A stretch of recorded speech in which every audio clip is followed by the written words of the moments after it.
To love who loves you, that's easy.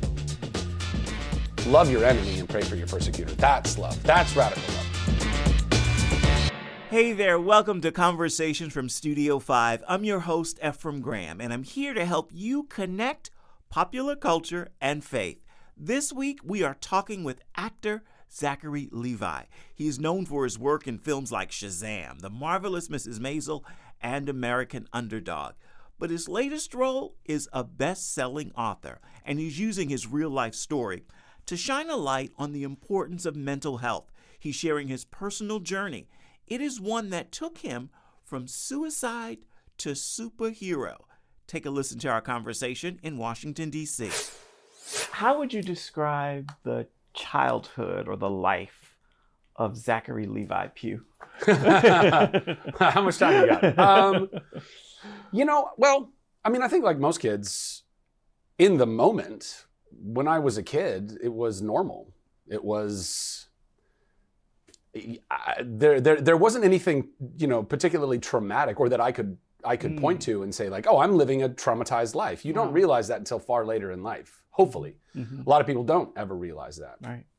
But as a kid, particularly when myself and my two sisters were younger, let's say, 10 and under, my mom was a much healthier, more vibrant, version of herself. A lot of her mental health issues hadn't manifested to such a detrimental level. And so I have a lot of very fond memories from being, 4 to 10 and living in Southern California and playing with my buddies and, and again, having a mom who I think had a more positive disposition about her. And then from that point on, moving up to the Northwest, my stepdad coming into the picture, their love-hate relationship and animosities, it was looking back on it, I can assure you, an incredibly traumatizing childhood. There was just lots and lots of unhealthy, toxic behavior that was going on.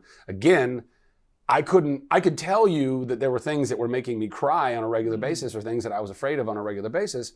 But I didn't necessarily see those as being anything other than, well, I guess this is normal. I guess this is what other kids probably deal with as well, So that would be, a snapshot into my life, I suppose. I think at some point you say that your grandmother chases your mom out of the house naked. Yeah. So at one point, and I can't even tell you all of the details, but it's one of those, stories that's handed down through our family, which is that, and my grandma, to her credit, look, we're all products of our environment, right? And that's what so much of the book is about. It's really being able to just hopefully help people address that our abusers are they themselves abused. This is this is information that we all know. This is handed down through, psychological textbooks and things like that. But I don't think we really are grabbing that. I don't think we're really understanding that the people who are our enemy are really they themselves, a product of their own environment. And therefore, that's what should be leading us into more grace and more forgiveness. But going to my grandmother, she was a single mom raising 5 kids, also had whatever her levels of perfectionism that were handed down to her from her parents and a lot of criticism, a lot of judgment. She was a very abusive person to her children. And I don't know the exact details of what instigated this, but yes, at one point, my grandmother felt it was the right thing to do to chase I think my mom was probably 18 or something at the time. Had just gotten out of the shower. I think it was something along the lines of my grandmother was upset that my mother was taking so long in the bathroom or taking so long in the shower. And as soon as my mom exited the bathroom, my grandmother started to chase her with a frying pan. And, it was a knife. Now, I always thought it was a frying pan. It was actually a knife. And chase her out of the house. Yeah, just, naked as a jaybird in front of the neighborhood and whatever. Because she felt like that was the right thing to do. This was a good Catholic woman, by the way. My grandmother went to Mass every Sunday, would bring me and my sisters to Mass. Grandma Pat, right? Grandma Pat. And an icon of the Ventura community. Everyone knew Grandma Pat. Everyone loved Grandma Pat. But that just goes to show you that there are two sides of everyone, hopefully we are very honest with ourselves and about ourselves. So those two sides become very, singular, and we're not displaying one thing and, personally and privately. But my grandma was very good at putting on Grandma Pat to Ventura, while domestically being an incredibly abusive person to the people in her life, because that's what she learned somewhere along the way. Wow. What do you think childhood for you did to your adulthood? Well, I mean, all of our childhoods shape our adulthood. There's no way around that. I would say that, being the only boy between two girls with no real father figure. My mom and dad divorced when I was young, and we didn't grow up with my dad. He was kind of in and out of our lives, but not really, much in our lives. He is now, and I love him, but we have a specific relationship because of all that.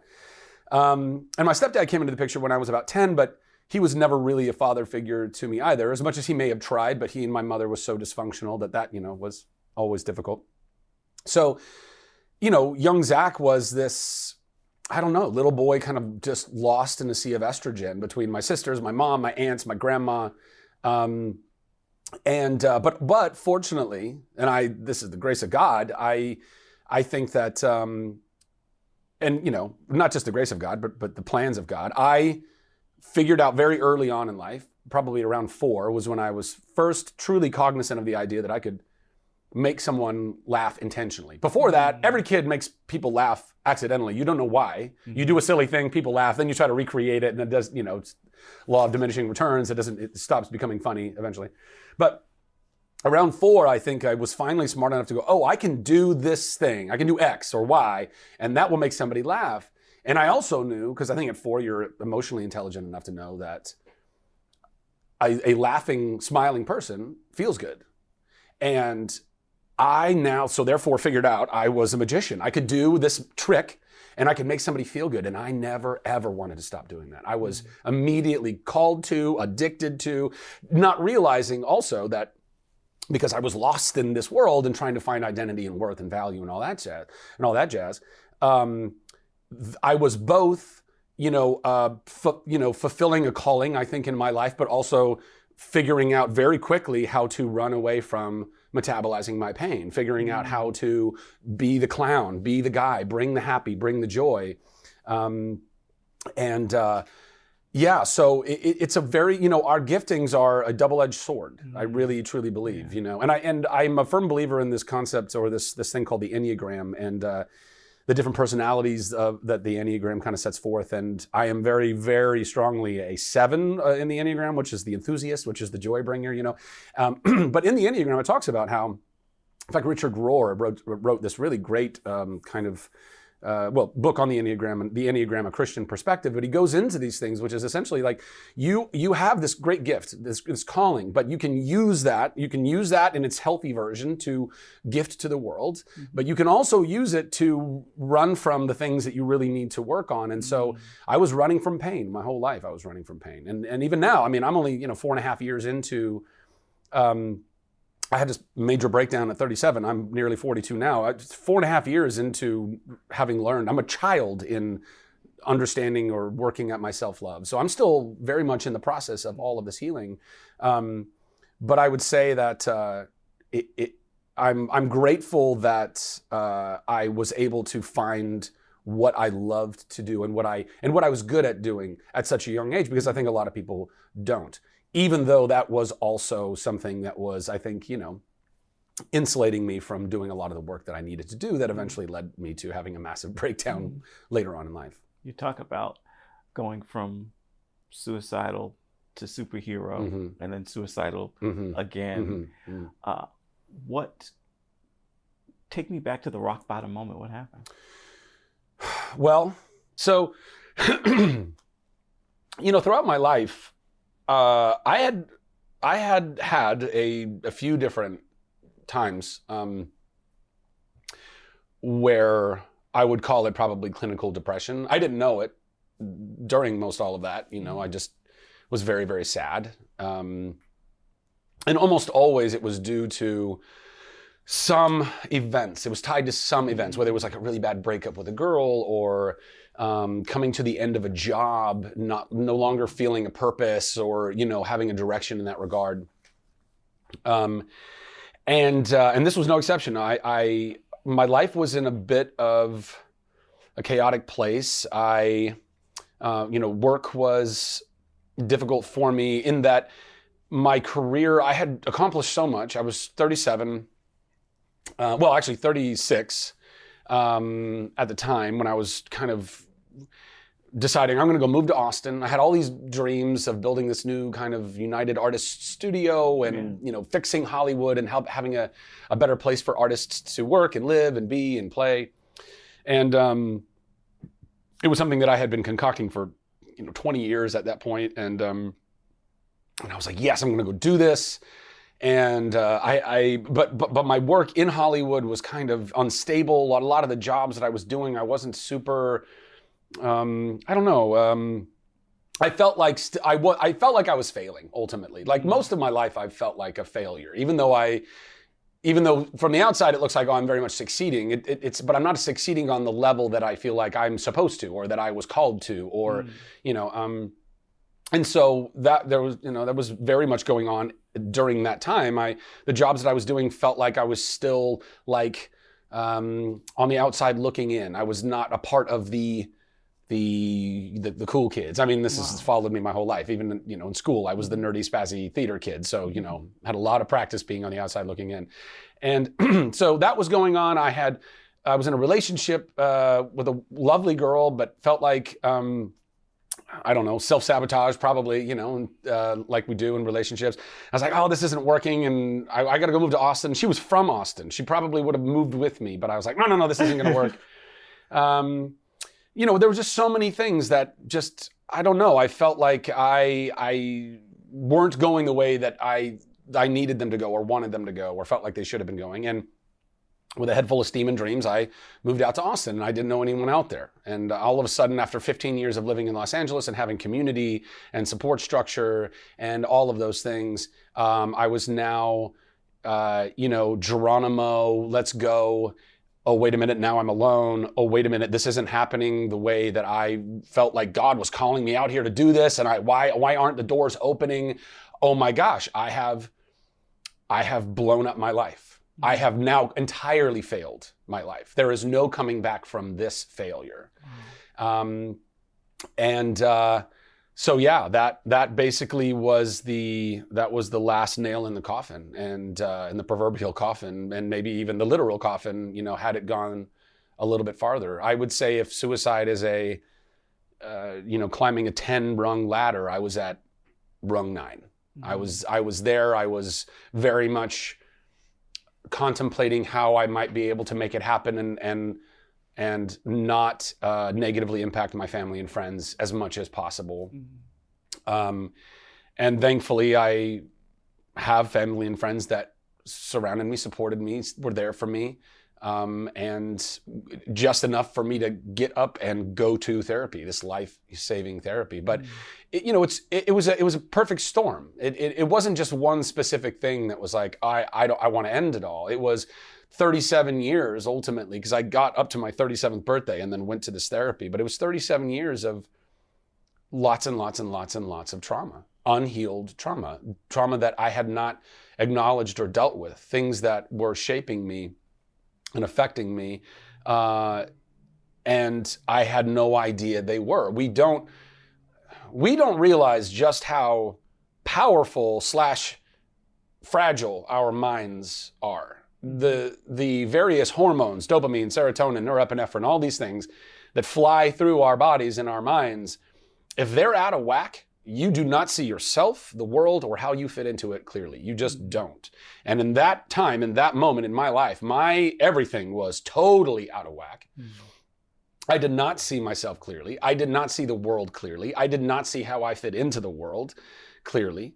And the only thing that I felt like the only answer would be, I have to end this. There is no way for me to come back from this.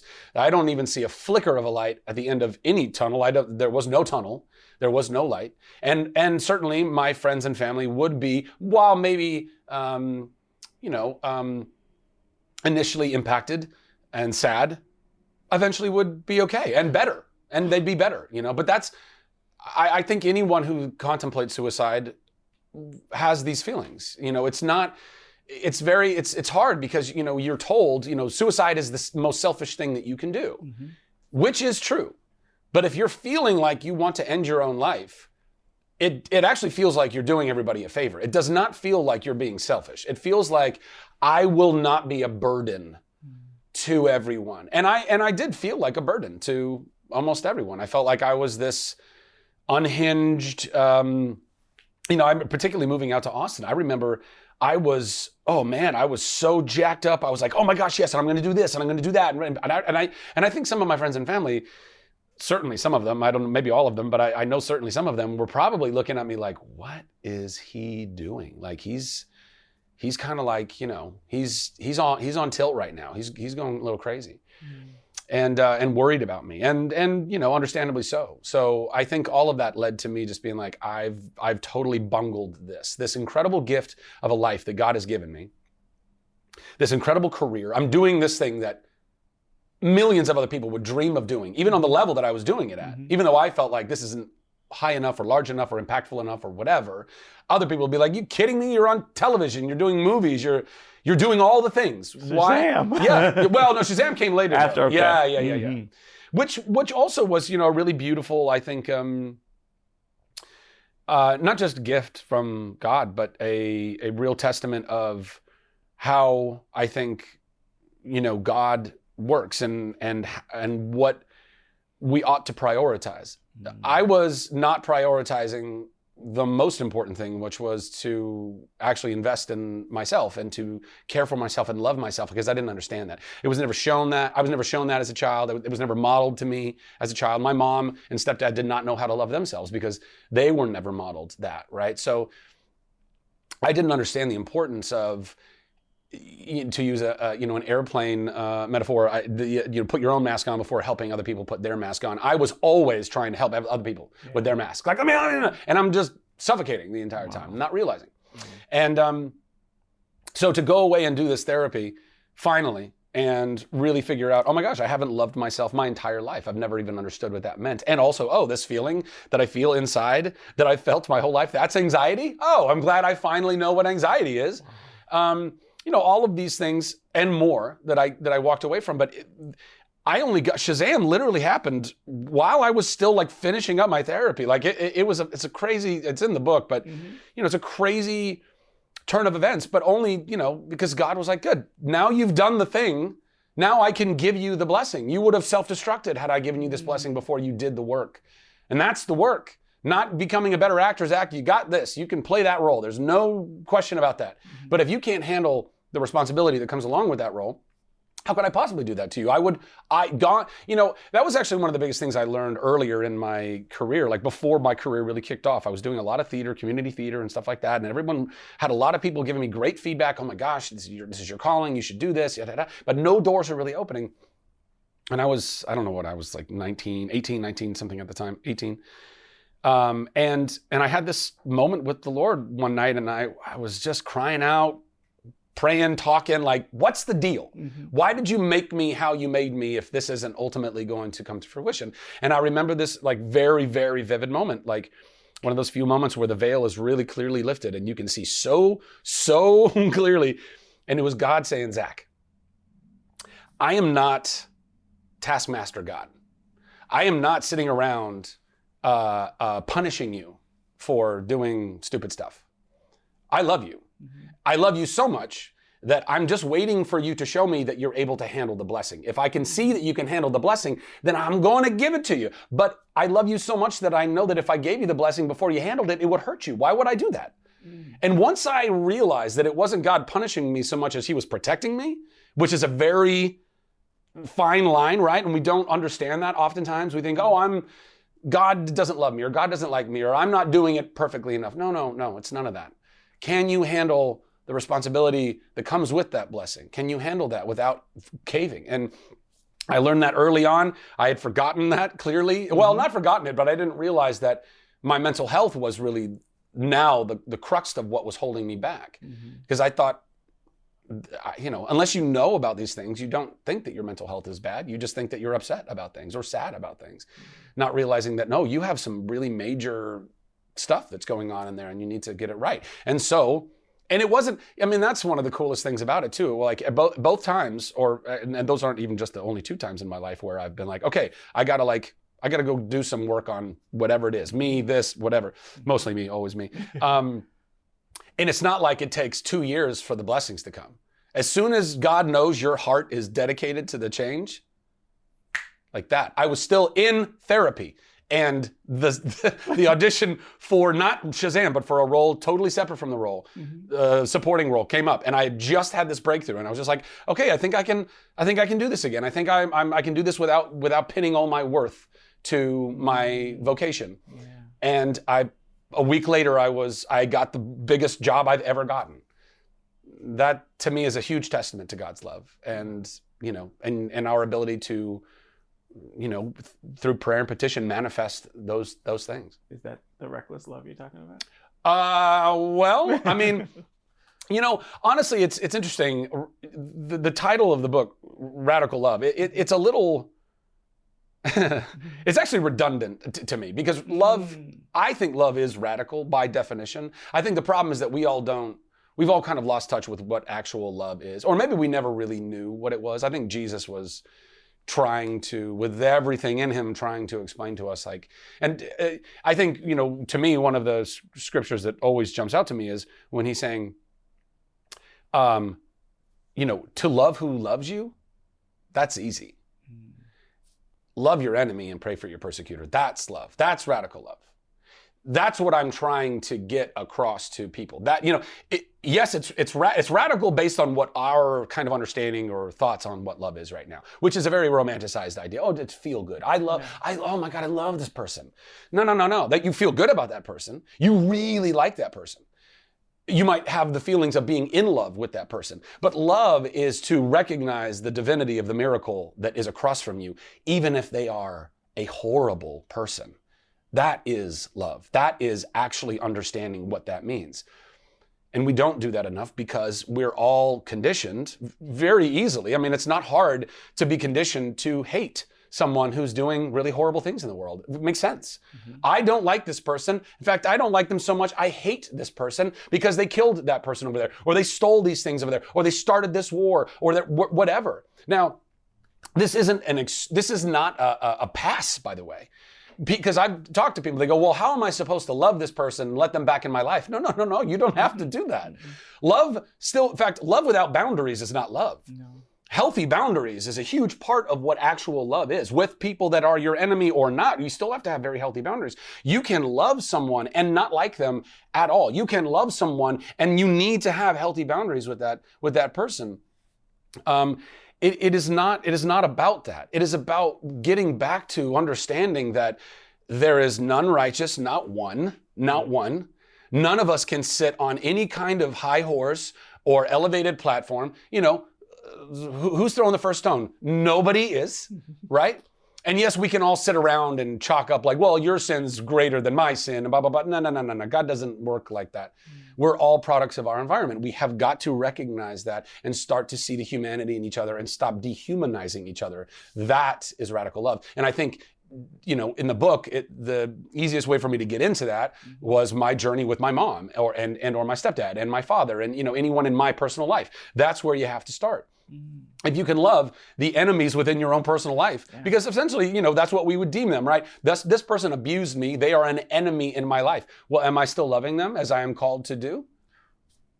It's hard. Yeah. It's not easy, no. But that's why it's love. So that's radical love. Oh, I love it. What was the hardest part to share on that radical love journey? It's all... The hardest part is I really love people so much, and I don't want to cause anyone ever any turmoil or extra strife, So calling out anyone in that book, my parents, particularly other people. My mom's no longer with us, so that was an easier bit, but my dad and my stepdad, they're still alive. I don't want this book to cause them grief. There's a chance that it may. There's a chance that people might read the book and be like, oh my God, why would you do this? Or why would you do that? But that's why I make it very clear in the book. I give all the examples of why these things traumatized me and shaped me into who I am. But also, that wasn't their fault. They themselves are products of their parenting. And by the way, and it's not even their parents' fault because they learned it, who learned it from their parents, who learned it, like that's generational trauma. It's real. It's affecting all of us every day. We can all stop it right now, but we have to do the work in order to do that. So I think the hardest thing for me was just how can I be as honest as possible, showing how trauma works, at least specifically in my life, and what drove me into this therapy without dragging anybody into some muck and mire that I don't want to unintentionally do. How can I be honest without negatively affecting anybody further? Because I don't want there to be more trauma on that, So that was probably the hardest thing to talk about. Have there been conversations with your dad and stepdad? No. I don't have a relationship with my stepdad now for many years. And my dad and I have a relationship, but I had my sisters read the book. I got their feedback. I kind of felt like I'd rather just write this and my dad will read it. And if he and I, we'll have, I'm sure, a conversation about it afterwards. I've talked to other people who've written things about, their own lives and people in it. And you can't please everyone. That's, just the truth. There's no way to make sure that everyone is so happy with their representation in the book, particularly if you're talking about things that aren't just all happy-go-lucky and, feel good. But again, I feel like I was very fair in that I represent, these are things that happened to me. These are the people that did those things. But those people were only doing those things because that's what they learned. They were doing the best they could with the tools they had at the time. And I don't harbor any resentment toward them. In fact, I have love for my father, for my stepfather. I have love for my mom, even though, she's with God now. In fact, in some ways I have even more because I have to make peace with that. There's no way that she and I are ever going to reconcile, perhaps beyond this realm, maybe, but I don't think that we're even going to be worrying about that because we'll be in the presence of God and glory. And, you're in a far better place, not bound by these meat bags that we walk around in. What's the difference between fixing and healing when it comes to mental health, you think? Or is there a difference? Yeah, that was kind of one of the bigger epiphanies that I came to, which was that I've always been a very fix-oriented person, a results-oriented person, a logic, reason, rational thought driven person, an emotional person, still one that I believe, it still has a lot of nuance within all of that as well. But, you see a thing, you want to fix the thing. That also might be a little dominantly male too. It's like one of the one of the big fights between men and women in relationships. Sometimes women are just wanting to talk about something, not having the guy be like, well, let's fix this problem. Like, I don't need you to fix it. I just want to talk about it. I just want to get it out, And that's a much more healing approach, to talk, to get it out, to exercise it, to go and speak with a therapist. You're not just going and being like, well, what are the actionable items and let's figure out what we do here. And I think for me, I was trying to fix me. But fixing also comes with a much more critical eye because you're looking for every little thing that's wrong. And you're going, okay, let's fix that, let's fix that, let's fix that. You have to be more judgmental and critical about whatever the thing is in order to fix the thing, as opposed to heal the thing, which really requires grace and patience and forgiveness and empathy. That is a huge difference between fixing and healing. And in our own mental health journeys, that's the approach we have to take with ourselves. It's just very difficult for a lot of us because we haven't learned to be patient and kind and empathetic with ourselves, soft with ourselves, cut ourselves some slack. I still to this day struggle very hard with cutting myself some slack. If I screw up, my inner voice that I learned from my parents is always like, you idiot. How you stupid, why would you do that? As opposed to, you know what? Yeah, that was dumb. That was dumb. But I did that because I thought that was what I was supposed to do. and have grace with myself. It's hard. It's hard. And we live in a very critical world. We live in not just a critical world where, every little thing you do, idiot, stupid, that's very intense, but also a world where we are like hyperly competitive and hyperly comparative. Social media, you can't help but look at other people's curated lives and feel like I'm failing. And how do I fix that? I got to do this and I got to do that. It's supposed to be like, actually, no, you know what, you're doing okay. Just because you're not a Kardashian who's flying around the world and doing all of the things or whatever it is. Not that I compare myself with the Kardashians. I'm far more beautiful than them. But we have to let go of all that stuff and be able to sit and be soft and be kind to ourselves and know that we are doing our best. And guess what? So is everybody else. Even the people that we think, no, they're evil, they're monsters, they're villains. Every villain is the hero of their own story, and that is truth. That is truth. The people, to use a very extreme example, but, we see people go and do horrendous things, murdering other people en masse, bombs in markets, right? And it's very easy for us to go, well, that's clearly an evil act. That's an evil person doing an evil thing. Okay, sure, yeah. I think we can all agree that murdering innocent people is an evil thing.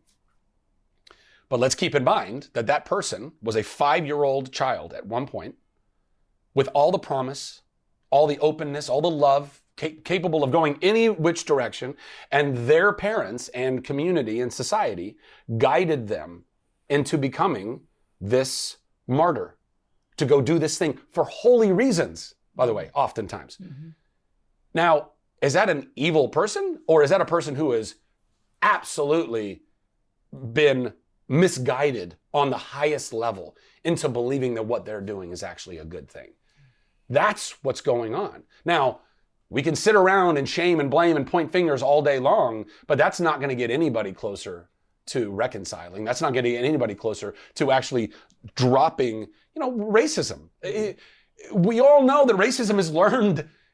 You're not born that way. Kids don't all immediately see another kid with another skin color and be like, oh, wow, No, it's because they got parents who are programmed by their parents who are programmed. You know what I mean? Like, if we're just going and hating people because they struggle with racism in their own person, we're not going to bring them out of that racism. Like the guy that I can't remember his name. I should remember his name. He's just an incredible person. And I've seen multiple interviews with him and stuff, but he's this black gentleman who goes and befriends KKK, grand wizards. I'm sure you know who I'm talking about. Yeah. And he, through just kindness and love, and not just assuming these are horrible, evil people who are doing horrible things, no doubt, but recognizing that they themselves were programmed to believe these things, just sits with them and converses with them and does not come in with, this. And lo and behold, shocker, these people then go, I can't do what I'm doing anymore.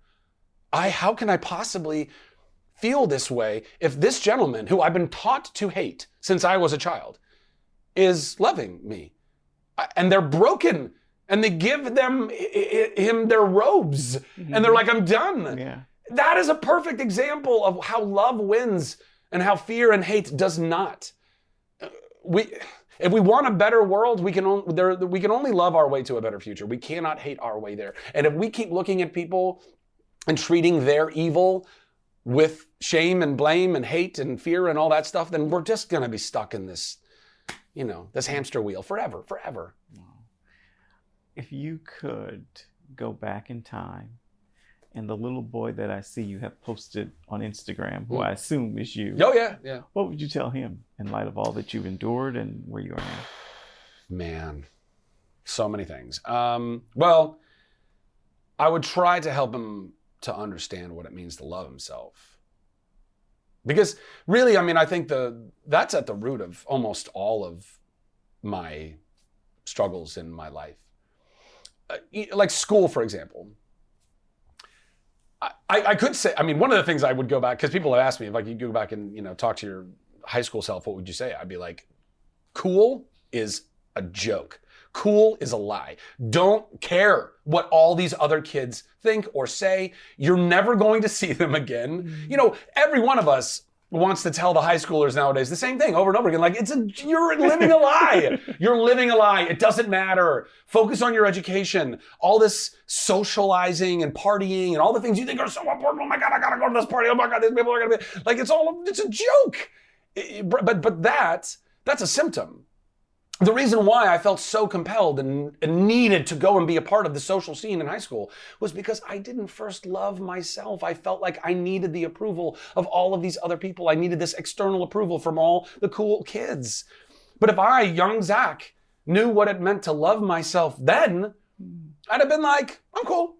I'm going to do my homework, or I'm going to do this extracurricular thing, or be involved in this sport, or do more theater, or whatever it is. I don't need to be worrying about whether or not cool kid over here thinks I'm cool enough to be a part of their clique. I don't need that. But a lot of kids, particularly nowadays, I mean, even if they have good parenting, it's so hard for a kid to love themselves when they are looking at social media every single day and thinking, I'm not good enough, I'm not good enough, I'm not good enough. You could have the best parents at home telling you, you are good enough, you are good enough, you are good enough. And yet you keep going back to this thing, this black mirror, and being like, oh no, but I'm not, but I'm not, but I'm not, but I'm not, but I'm not. You know, like, we got to teach kids as young as possible that they are entirely worthy of the love that they are receiving. And they ought to be investing their own love into themselves. But, you know, that's the journey. Absolutely. Before I let you go, can't let you go without asking about Shazam. I know we've got another one coming in December. Sure, yeah. And you actually initially said no to the role. What? So to the first one? No. Well, so yeah, yes and no. So before my massive breakdown, a couple months before that, I had moved to Austin. I was clearly not in a good headspace. You know, jobs weren't materializing the way that I wanted them to, whatever. And I had received an email for an audition that had been set up for the role of Shazam.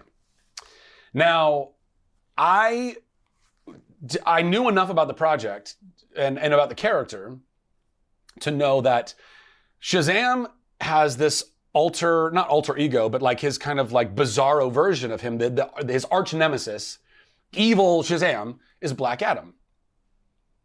They're basically identical twins. They just have a slightly different like wardrobe, colored wardrobe, and a slightly different haircut. But they're, you know, twinsies. I also knew that The Rock was Black Adam. And I'm reading this email. I'm like, this doesn't make any sense whatsoever. So I email back. I go, aren't they looking for like super jacked dudes at the very least, but also super, super famous jacked dudes? And I am neither of these things. And God bless the assistant who was on the other side of this email, because their response to me felt like this emoji. It was like, you know, and so I said, respectfully, I'll decline. I don't want to be wasting everybody's time, because I felt like I'd be wasting everybody's time. It felt like my agency was just throwing me a bone. So I felt like they were doing me a solid to get me in the room, but. You know, like, I don't know. When I'm in those negative places, I'm very much, I will sabotage that way faster than anybody else, you know? And so I was like, reject them before. Yeah, exactly.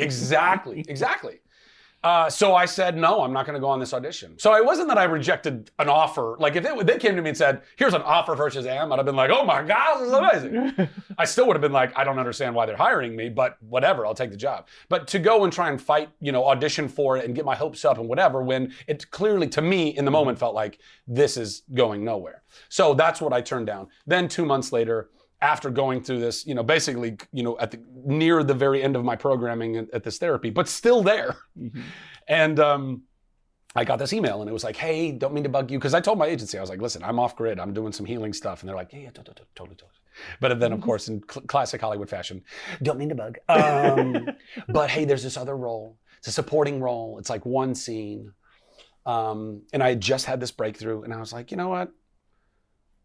Okay, like I'm not going to sit in this negativity anymore. I'm not going to sit in this defeatedness.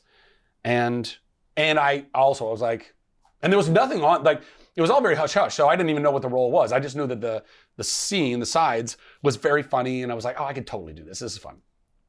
And so I did. I came home from the gym to where I was staying in Connecticut at the time during this therapy. Came home from the gym, put my phone up on the dresser, pinned it with some books, hit record, did one take, liked it, started doing a second take, bungled it, stopped it, went back, and I was like, you know what? I like the first take. I'll just send one take. And that was on a Friday. And then that night, my phone starts blowing up, and my agent's like, so, as it turns out, they haven't hired their Shazam. Not only do they love you for this role, they think you could actually be Shazam. My head's spinning out of control. I'm like, what is happening right now? And then over the course of the next 7 days, from Friday to Friday, I finished my stuff in therapy. I flew to LA, I camera tested, and then that next Friday, I got a call and it said, you are now Shazam. So, I don't know. Part of the reason I like sharing that story is because I really need people to understand that there is no too late. There's just not. We think in this very human, linear, limited way. God does not. And the work that we can and should do on our lives is powerful and can absolutely open up so many avenues within our own life if we are willing to go there and really, heal. Because a healed vessel can be a very helpful vessel in this world. And I think God is waiting for us to go and do a lot of that work so that that God can be like, and yes, now let me go see what we can go do together and help more people and do more good in this world. And to quote Spider-Man, with great power comes great responsibility, and I'm grateful that the power that's been bestowed upon me, the platform and the privilege that I've been given in my life, I'm able to hold, and hopefully keep working on myself so I can hold more and do more good. How does it feel sitting here now, knowing I think at one point I'm reading that you felt you lost God and he was gone? Oh man, yeah, it's surreal in some respects, In some ways, it's very normal because I just feel like I was before, but if I take a moment to remind myself of where I was, and I do often, because I think that's kind of how you count your blessings, like it's not just a matter of taking inventory of what you have right now. It's also taking inventory of where you were and how you felt. And I force myself to go back to that time and be like, oh my, I was driving around in Austin recently, driving up this road that was kind of near the house that I was staying in when I was having this breakdown in this cilantro restaurant where I was having this breakdown, and I was driving by it and it just all flooded back. I was like, oh wow. Like I remember being right here and thinking there is no hope and there's no way I'm moving beyond this. There is no way I'm going to live beyond this month. And I was very much alive and I was very much living my dreams as I was now driving by the same road. And I was so grateful. Oh man, so grateful that I didn't do something so stupid and so drastic, and that I get to sit here and talk about this book that hopefully, if nothing else, helps at least one person walk through the flames that I was able to get through, and just help pull them through and bring back buckets of water and douse those flames, because the lies are real, man. The darkness is real. The darkness does not want the light to win, and the darkness will do everything it can to whisper all of those little lies. No, you're not worth it. No, you should just end it. No. You failed. You blew it. You did. Come on, just it's terrifying how powerful that can be, and I'm trying to silence those lies as much as I can. Zachary's book is called Reckless Love: Learning to Accept Yourself and Others. It's available right now wherever books are sold or downloaded. You can also stream the audiobook on audiobook platforms. Thank you for joining me for Conversations from Studio 5. Next week, we're sitting down with recording artist Katie Nicole. I hope you'll come back for that. And for more information on our show, be sure to check out our Facebook page. You can also follow us on Instagram. Simply search Studio 5 TV. Thank you for listening, and make this a great day.